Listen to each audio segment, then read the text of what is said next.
Assalamualaikum warahmatullahi wabarakatuh. Kami dari kelompok 4 akan menampilkan cuplikan tentang pengertian pendidikan jasmani menurut filsuf Ateng dan Ahmad.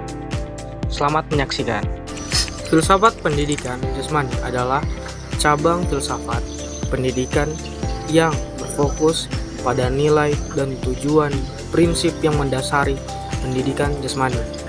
Filsafat ini membantu memahami pentingnya aktivitas fisik dan olahraga dalam membentuk kepribadian manusia secara holistik, melibatkan aspek fisik, mental, emosional, dan sosial.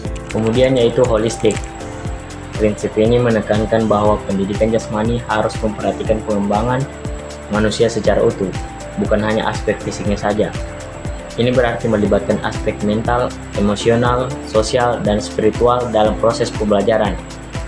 Contohnya seperti program pendidikan jasmani yang holistik akan mencakup aktivitas yang membangun fisik seperti olahraga dan permainan, tetapi juga aktivitas yang mengembangkan keterampilan sosial seperti kerja tim, komunikasi, dan kepemimpinan. Program ini juga akan memperhatikan nilai-nilai moral dan etika seperti sportivitas, kejujuran, dan rasa hormat. Tentang keseimbangan. Penjelasan prinsip ini menekankan pentingnya keseimbangan dalam pengembangan berbagai aspek manusia. Pendidikan jasmani tidak hanya berfokus pada prestasi fisik, tetapi juga pada nilai-nilai yang penting dalam hidup. Contoh, program pendidikan jasmani yang menekankan keseimbangan nilai akan mengajarkan siswa pentingnya kesehatan, kebugaran, dan keterampilan fisik, tetapi juga akan membangun nilai-nilai seperti sportivitas, kerjasama, dan tanggung jawab. Siswa diajarkan untuk menghargai proses dan usaha, bukan hanya hasil akhir.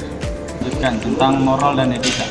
Prinsip ini menekankan pentingnya membangun karakter dan perilaku etis dalam konteks pendidikan jasmani. Siswa diajarkan untuk menghormati aturan, bersikap sportif, dan bertanggung jawab atas tindakan mereka.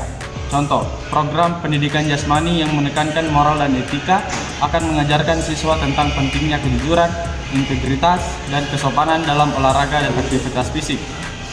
Siswa diajarkan untuk menghormati lawan, wasit, dan aturan mainnya. Baik, saya lanjutkan. Peningkatan kualitas. Prinsip ini menekankan pentingnya peningkatan kualitas hidup melalui pendidikan jasmani. Siswa diajarkan untuk menerapkan pengetahuan dan keterampilan yang mereka pelajari dalam pendidikan jasmani untuk meningkatkan kesehatan, kesejahteraan, dan kualitas hidup mereka secara keseluruhan. Contoh seperti program pendidikan jasmani yang menekankan peningkatan kualitas akan mengajarkan siswa tentang pentingnya gaya hidup sehat, nutrisi yang baik, dan manajemen yang stres. Siswa didorong untuk berpartisipasi dalam aktivitas fisik secara teratur dan untuk menjaga kesehatan mereka sepanjang hidup. Baik, saya akan melanjutkan materinya, yaitu penerapan filsafat pendidikan jasmani dalam pendidikan. Dalam praktiknya, filsafat pendidikan jasmani diterapkan melalui 1. Kurikulum yang seimbang antara teori dan praktik. 2. Aktivitas fisik yang dirancang untuk semua tingkat kemampuan. 3. Penekanan pada pembentukan sikap positif terhadap kebugaran jasmani. 4. Pendekatan yang memadukan nilai-nilai moral, kesehatan fisik, dan kepuasan emosional.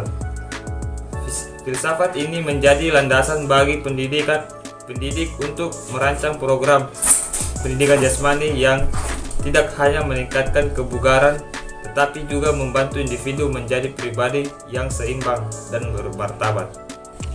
Baik, saya akan melanjutkan materinya, yaitu aliran idealisme.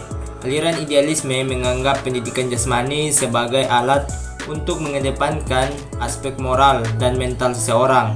Dalam pandangan ini, tubuh dianggap sebagai sarana untuk mencapai kebajikan moral dengan tujuan agar individu tidak hanya sehat fisik, tetapi juga memiliki karakter yang baik. Pendidikan jasmani dalam aliran idealisme berusaha membangun nilai-nilai seperti disiplin, kejujuran, kerjasama, dan tanggung jawab melalui aktivitas fisik. Oke baik, kemudian aliran humanisme. Dalam aliran humanisme ini, pendidikan jasmani dipandang sebagai upaya untuk mengedepankan potensi diri manusia secara holistik. Aliran ini menekankan penghargaan terhadap martabat dan nilai setiap individu. Pendidikan jasmani bukan hanya tentang kebugaran fisik, tetapi juga tentang pengembangan sosial, emosional, dan intelektual. Tujuannya adalah untuk memupuk rasa percaya diri, kerjasama, dan komunikasi yang baik melalui kegiatan fisik. Terima kasih. Aliran pragmatis mengutamakan pengalaman praktis dan relevansi dalam pendidikan jasmani. Dalam pendekatan ini, pendidikan jasmani dianggap sebagai sarana untuk memecahkan masalah yang dihadapi dalam kehidupan nyata. Kegiatan fisik lebih difokuskan pada keterampilan yang berguna dalam kehidupan sosial dan pribadi, dan mengembangkan kemampuan individu untuk berpikir kritis dan menyelesaikan masalah secara kreatif. Kemudian aliran eksistensialisme. Eksistensialisme dalam pendidikan jasmani menekankan kebebasan individu dalam memilih kegiatan fisik yang sesuai dengan minat dan kebutuhan mereka. Aliran ini menyoroti pentingnya pencarian makna pribadi dan pengalaman individual dalam berpartisipasi dalam aktivitas fisik. Pendidikan jasmani diharapkan dapat membantu individu menemukan identitas mereka melalui interaksi fisik dan pemahaman diri yang mendalam. Pendidikan jasmani menurut filsuf Ateng tahun 1993 ayat 22 dan Ahmad tahun 1989 ayat 3 menyatakan pendidikan jasmani merupakan bagian integral dari pendidikan secara keseluruhan melalui berbagai kegiatan jasmani yang bertujuan mengembangkan individu secara organik, neuromuskular, intelektual, dan emosional. Assalamualaikum warahmatullahi wabarakatuh. Perkenalkan, nama saya Ali Gibran dan 542123011 dari kelompok 4. Jadi kesimpulan dari 4 prinsip utama filsafat pendidikan jasmani ini saling terkait dan penting untuk membangun program pendidikan jasmani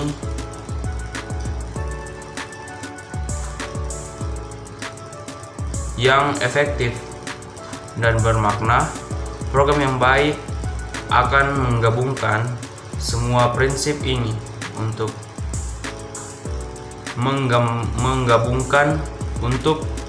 menggabungkan individu yang sehat, bermoral, dan memiliki kualitas hidup yang tinggi. Sekian dari saya. Wassalamualaikum warahmatullahi wabarakatuh.